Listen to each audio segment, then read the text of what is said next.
نیت کرتے ہیں انشاءاللہ روزانہ کم از کم 313 بار درود پاک اور 200 بار کلمہ پاک پڑھیں گے انشاءاللہ۔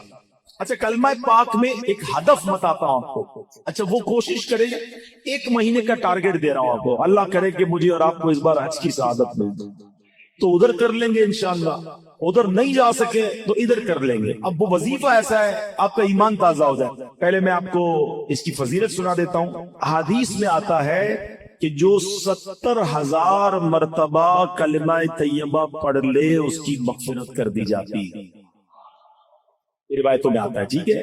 70,000 پڑھنا ہے، اب یہ ضروری نہیں کہ ایک ہی محفل میں پڑھ لیں، آپ 1 مہینے کا ٹارگٹ رکھ لیں کہ یار اس مہینے 70,000 پورے کر لوں گا۔ اب اس پہ فرمائے لا الہ الا اللہ، لا الہ الا اللہ پڑھتا رہے، ہر 100 کے بعد ایک بار محمد الرسول اللہ صلی اللہ علیہ وسلم پڑھ لے۔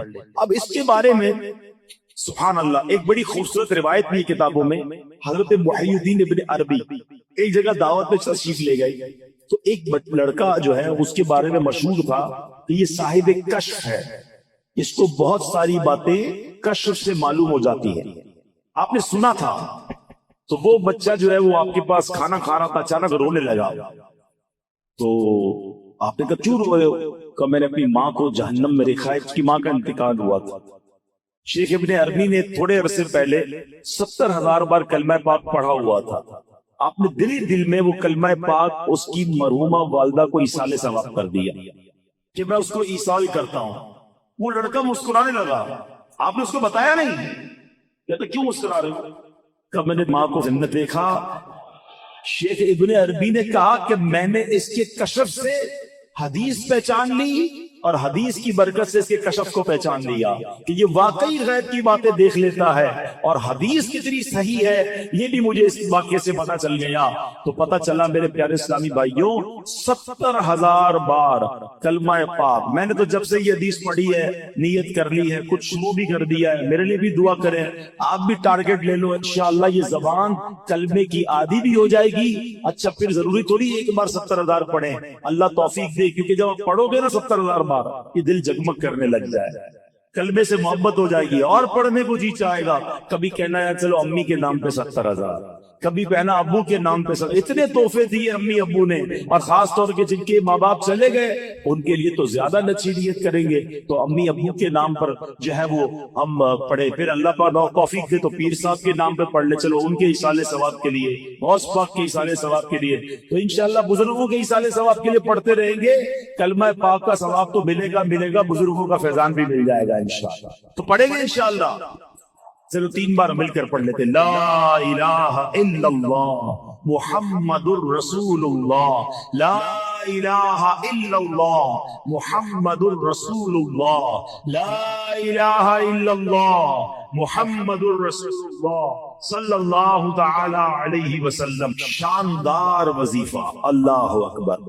بلکہ شاید میں یہ کہوں تو غلط نہیں ہوگا کہ افضل ترین وظیفہ، جی ہاں آج اس پر بات کریں گے، اور وہ کتنا اہم ہے ہماری زندگی میں، ہمارے ایمان کے لیے، وہ بھی انشاءاللہ پتہ چل جائے گا۔